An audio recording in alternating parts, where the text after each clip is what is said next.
What's up, people? I'm Shaggy, the opinionated hippie, and this is part 4, the final part of my reviewing and ranking Frank Zappa's guitar solos on his Halloween 1981 6 CD awesome box set release, documenting the 2 shows from Halloween 81 and the third show, which follows. I do have this belief that this, which is essentially the middle 3 shows of the tour, not actually the middle 3, but pretty close to the middle 3. We went from late September through October, and then the tour goes through November to like the middle of December. And I feel like this was a very pivotal run in that Frank's guitar solos go from like, and the shows in general go from like really, really good to great. And then right around this time, they go from consistently great to perfect. And I do think the solos kind of step up a little in that final game, and things get a little more adventurous and chaotic and weird, and like both Wackerman and Thunes and even Frank all just kind of vibe together a little better. I don't think my ranking of the solos really validates this too much.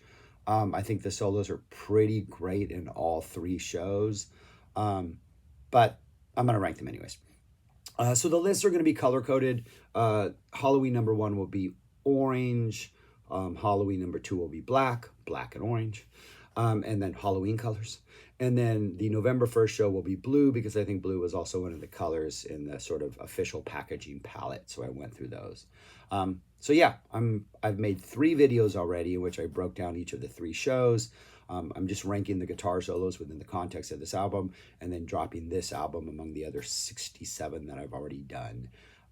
So yeah, I'm just going to run through them briefly. The final complete list of all 33 solos. Yeah, so here we go.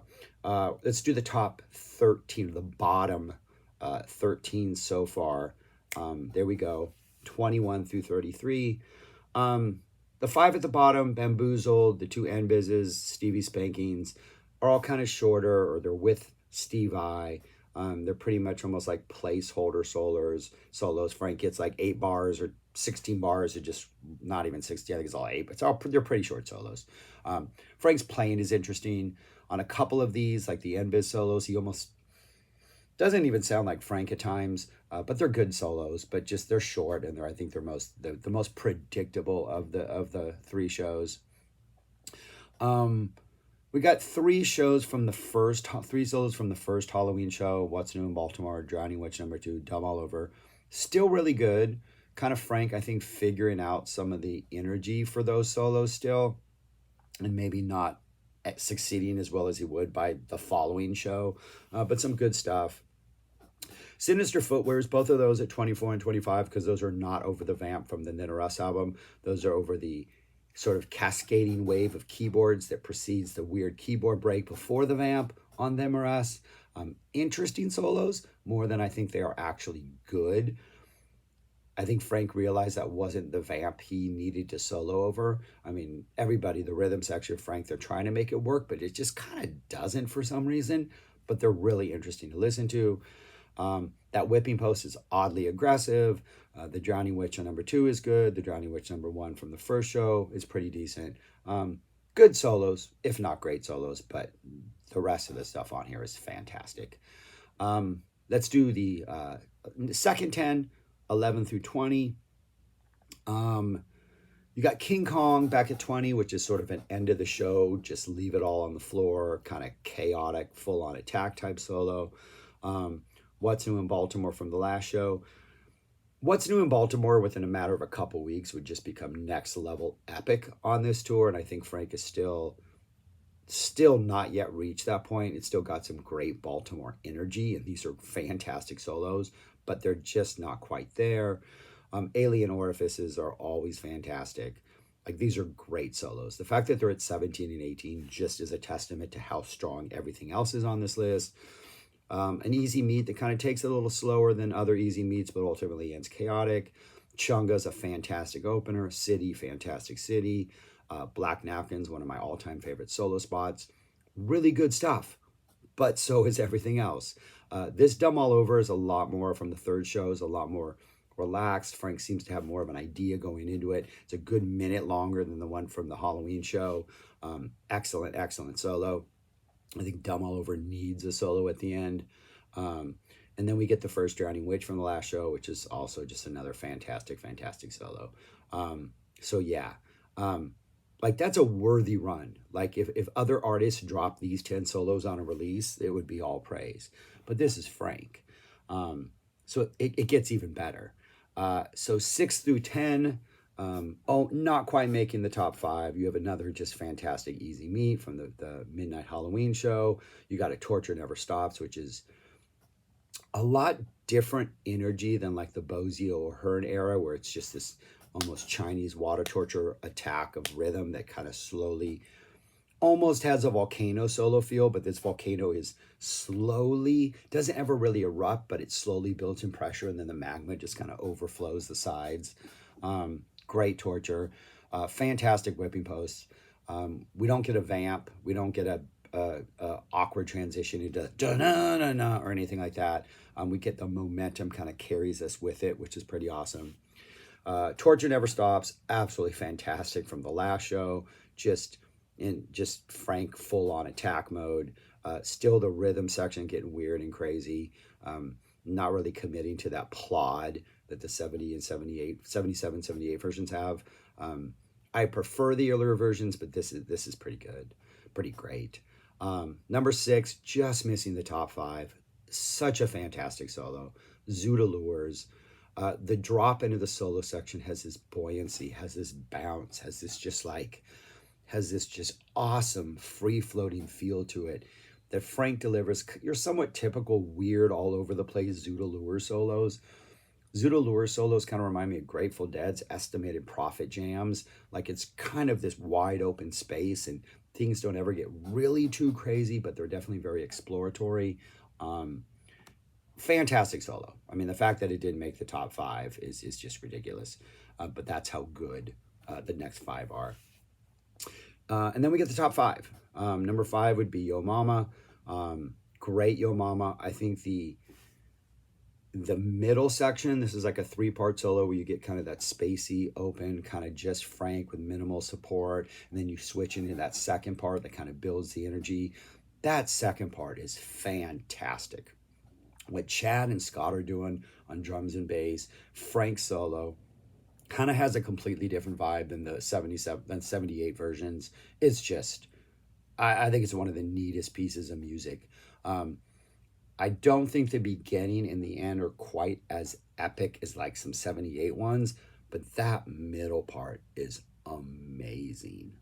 At 4 and 3, we have the Black Page number 2s. Both of those are great. The first one goes into this really, really, really hard swing mode that's just absolutely so just fun.